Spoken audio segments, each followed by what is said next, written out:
Today, the president says they're going to be at it for a while. You just heard that, but there are some new polls showing Newt Gingrich has the early states all sewn up. Yeah, Justin Sayfie, former spokesman for Jeb Bush and publisher of SayfieReview.com, joins me now.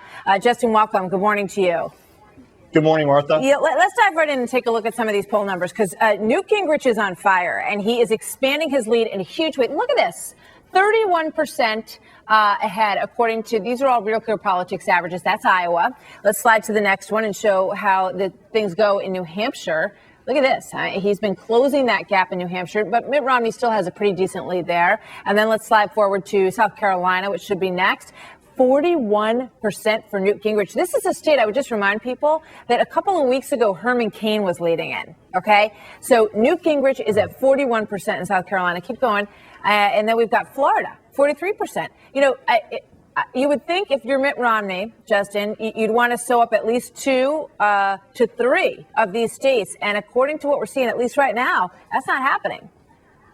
Well, look, there's still a lot of campaigning left to be done before we have our first caucus in early January in Iowa. And there's a lot of money to be spent on television. And once the voters start going to the polls or the caucuses and voting, I think those numbers you're going to see, those numbers are going to change a little bit. But certainly, Newt Gingrich has caught momentum at the right time. And I think that it's a great way to end the year and what's been a very unpredictable year. I think that you also mentioned Herman Cain's, he's picking up some of that Herman Cain support, or at least in South Carolina. Yeah. That's where Herman Cain was, and that's what's really going on right now. I think Gingrich is picking up some of that Cain support. You know, I mean, if you're Mitt Romney and you're looking at this situation, I mean, he has, the president's right. He's been at this a long time. He ran back in 2008.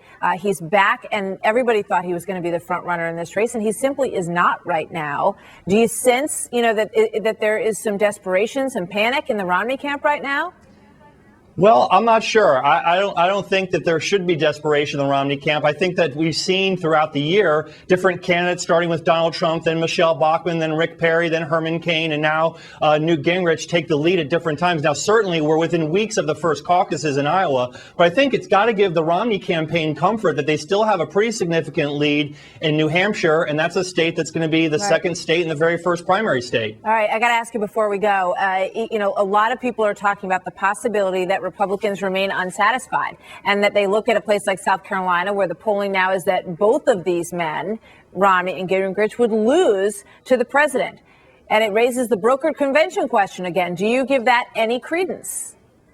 I'm not sure. I don't think that there is a likelihood that we will have a brokered convention. However, if it turns into a 2-person race with Mitt Romney and Newt Gingrich divvying up of delegates along the way in the caucus states and the primary states, and if Ron Paul does well enough to pick up 5 to 10 to 15% of delegates, we could have a brokered situation. Again, I think it's unlikely, but if it turns into a 2-person race with Ron Paul picking up enough delegates, that's certainly a remote possibility, but a possibility nonetheless. All right. Justin Sayfie, thank you so much. Great to talk to you as always.